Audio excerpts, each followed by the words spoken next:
नमस्कार दोस्तों, आज की इस कहानी में आपका स्वागत है। मेरा नाम प्रीति है और मेरी उम्र 32 साल है। मेरे पति का निधन हो चुका है। मैं अपनी भरी जवानी में ही विधवा हो गई थी और अब मैं अपनी सास और अपनी 6 साल के बेटे के साथ पुणे में रहती हूँ। ये कहानी उस दिन की है जब मैं और मेरी सास एक शादी में गए थे। शादी में कई मेहमान आए थे। तब सासू माँ ने मुझे आवाज दिया, अरे प्रीति, इधर सुन जरा, आ चल, मैं तुझे हमारे बड़े ठाकुर धीरेन्द्र प्रताप सिंह से मिलवा हूँ। फिर जैसे ही वे ठाकुर धीरेन्द्र प्रताप सिंह आए, सासू माँ ने मुझे इशारा किया। मैंने तुरंत सिर पर पल्लू लिया और थोड़ा चेहरा भी ढक लिया। फिर सासू माँ बोली, प्रीति, इनसे मिले हमारे परिवार और हमारे गांव के बड़े ठाकुर धीरेन्द्र प्रताप सिंह हैं। सासू माँ के कहने पर मैं तुरंत उनके पैर छूने के लिए झुकी। तब ठाकुर साहब की नजरें मेरी कमर पर गर्दिश कर रही थीं। जैसे ही मैं उनके पैर छूकर, वो मेरी सासू माँ ने मुझे साइड में लिया और कहा, देख इन्हें और बता तो सही, इनकी उम्र क्या लगती है तुम्हें पहचान कर। तो तब मैंने सासू माँ से कुछ नहीं कहा। फिर सासू माँ ने खुद ही कहा, इनकी उम्र अभी 51 साल है। पर क्या ये 51 के लगते हैं? नहीं ना। अब दोस्तों, मैं आपको हमारे बड़े ठाकुर धीरेन्द्र प्रताप सिंह के बारे में बताती हूँ। उनकी उम्र 21 साल है, लेकिन वे अपनी फिटनेस से लगते नहीं थे, क्योंकि वे शरीर से एकदम फिट थे। उनका कद 5 फीट 9 इंच का होगा वह दिखने में, तो साधु बाबा जैसे लगते हैं। उनके बाल भी सफेद है, दाढ़ी भी सफेद है। उनका व्यक्तित्व अलग ही था। लंबे सफेद बाल, छाती तक लंबी सफेद दाढ़ी, जैसे सच में कोई साधु बाबा हूं। तब मेरी सासू माँ बोली, सुन प्रीति, ठाकुर धीरेन्द्र प्रताप सिंह कुछ दिन हमारे घर ही रहेंगे। वे किसी व्यवसाय के काम से शहर आए हैं, इसलिए मैं उन्हें अपने घर आने की आग्रह की और उनसे कहती रही कि ठाक साहब, आप हमारे घर आइए। आप जितने दिन जितने महीने रहना चाहे हमारे यहाँ रह सकते हैं। यह घर आपका ही है।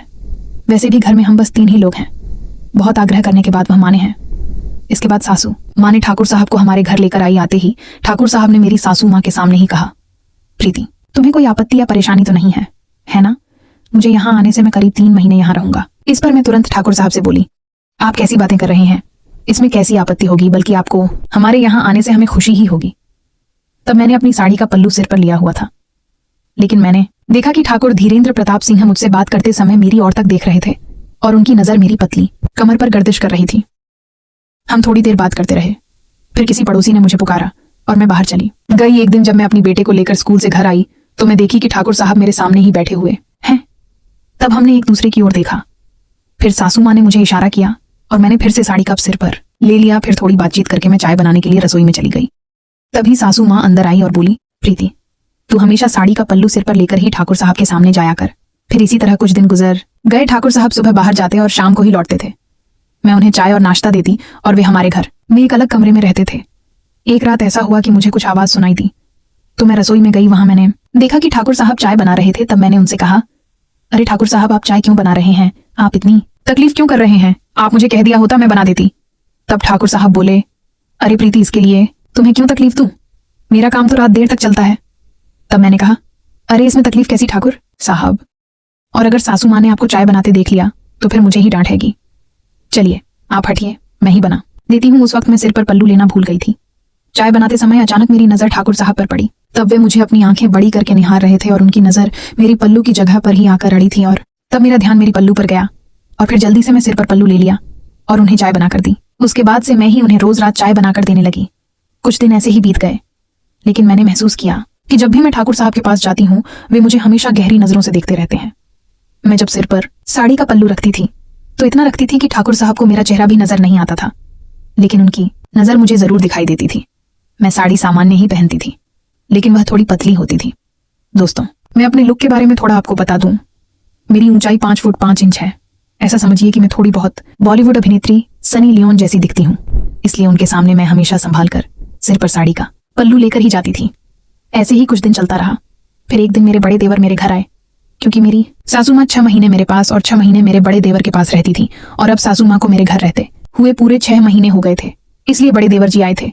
फिर 1 घंटे में ही सामान वगैरह बांधकर बड़े देवर जी मेरी सासू माँ को अपने साथ लेकर चले गए।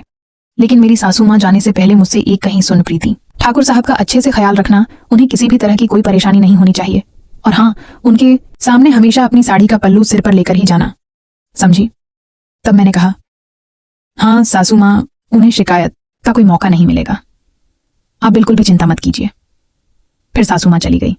अब हम फिर से 3 लोग ही घर में बच गए थे। मैं, मेरा छोटा बेटा और ठाकुर साहब। मेरी सासू माँ को जाने के बाद से कुछ दिन तो सामान्य ही बीते, लेकिन इस दौरान मेरे और ठाकुर साहब के बीच काफी बातें होने लगी थीं। एक रात की बात है, मैं उनके कमरे में खाना लेकर गई तब उनका कमरा अंधेरा था। फिर जैसे ही मैं अंदर गई मुझे कुछ गुदगुदी जैसा हुआ और फिर ठाकुर साहब का खाना जमीन पर गिर गया। खाना गिरने की आवाज से ठाकुर साहब ने लाइट जलाया। फिर ठाकुर साहब बोले, सॉरी प्रीति। तब मैंने कहा, कोई बात नहीं, मैं सब साफ कर दूंगी। इतना कहकर मैं यह सोचने लगी कि मेरे साथ आखिर क्या हुआ था। तभी ठाकुर साहब बोले, प्रीति लाओ, ओ पोछे दंदो, मैं साफ कर देता हूं। मैंने कहा, ठाकुर साहब आप आराम करिए, मैं कर दूंगी।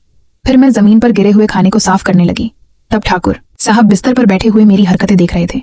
तब मैंने याद से अपने सिर पर साड़ी का पल्लू ले रखी थी। फिर भी मुझे सब कुछ महसूस हो रहा था। मैंने जल्दी जल्दी खाना साफ किया और फिर ठाकुर साहब को दूसरी प्लेट दी और अपने कमरे में चली गई। मेरे कमरे में सामने ही एक आईना था।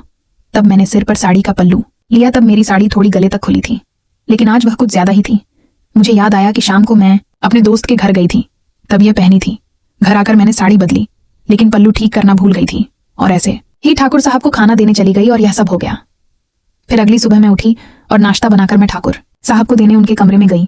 तब ठाकुर साहब को देखकर मैं आश्चर्यचकित रह गई, क्योंकि तब वे हाथ पकड़कर कह रहे थे, प्रीति एक बार मुझे दे दो, मुझे थोड़ा दे दो, थोड़ी मोहलत दे दो। मैं गरीब हूं और मुझे पता है कि तुम भी गरीब हो। जब मैं रसोई में होती थी तो ठाकुर साहब किसी न किसी बहाने से वहां आ जाया करते थे। एक दिन ठाकुर साहब को मेरे जन्मदिन के बारे में पता चला।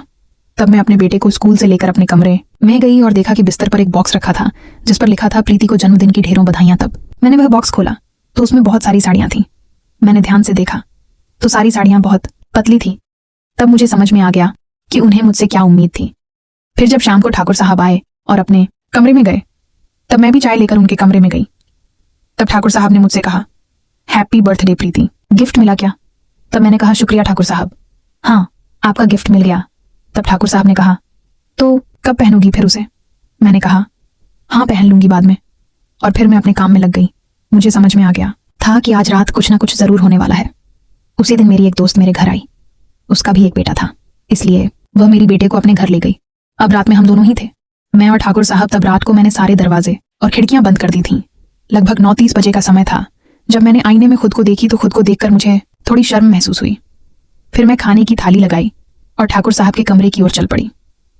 तब भी मैंने सिर पर पल्लू ले रखा था। तब भी ठाकुर साहब काफी देर तक मेरी तरफ देखते रहे और फिर उन्होंने अपने कमरे का दरवाजा बंद कर दिया। फिर उन्होंने मेरे हाथ से खाने का प्लेट लेकर बगल की टेबल पर रख दिया। उस समय पूरे घर में अंधेरा था, बस टेबल लैंप चल रहा था। कुछ देर तक वे वैसे ही खड़े रहे। मैं भी पूरी तरह से शांत थी और मैंने सिर पर ले रखा था। फिर उन्होंने अपने दोनों हाथ मेरे कंधों पर रख दिया और कहा, प्रीति तुम कितनी अच्छी हो, तुम कितनी प्यारी लग रही है। तब मैं कुछ भी नहीं बोल रही थी। थोड़ी देर शांत रहने के बाद मैं बोली, ठाकुर साहब इस उम्र में भी आप कितने मजबूत लगते हैं। एक बात पूछूं, अगर मैं आपको बाबा कहूं तो चलेगा? तब ठाकुर साहब ने कहा, हाँ प्रीति तुम मुझे बाबा कह सकती हो। तब उन्हें क्या पता कि मैं उन्हें साधु बाबा की नजर से देख रही थी। फिर अगले दिन जब हम उठे, घर की सारी खिड़कियां बंद थीं।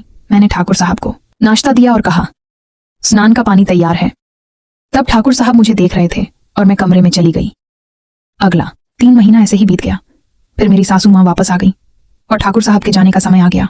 एक दिन मैंने सासू माँ और ठाकुर साहब की बात सुनी। सासू माँ ने कहा, ठाकुर साहब तो कैसे बीते आपके दिन, आपका काम पूरा हुआ? तब ठाकुर साहब ने जवाब दिया, हाँ बिजी मेरा काम हो गया और जो आपने कहा था वह भी पूरा हो गया। प्रीति जो आपकी बहू है उसको जो चाहिए था वह भी दिया।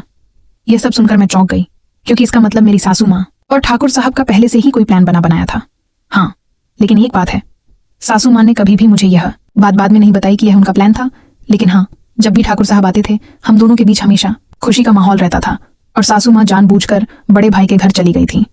वह चाहती तो कुछ दिन बड़े बेटे से रुकने की मोहलत भी ले सकती थी। खैर उनको जाना था ताकि हमें प्राइवेसी मिल सके। फिर कुछ सालों बाद ठाकुर साहब का निधन हो गया और उन्होंने अपनी संपत्ति का एक छोटा सा हिस्सा मुझे अपनी बेटी मानते हुए मेरे नाम कर दिया। ऐसी थी मेरी और ठाकुर साहब की कहानी। तो दोस्तों ये थी हमारी आज की छोटी सी कहानी। आपको ये कहानी कैसी लगी कमेंट करके जरूर बताएं। अगर आपको ये कहानी पसंद आई हो तो इसे लाइक करें, दोस्तों के साथ शेयर करें। आगे भी ऐसी ही रोमांचक कहानियों के लिए हमारे चैनल को सब्सक्राइब अवश्य करें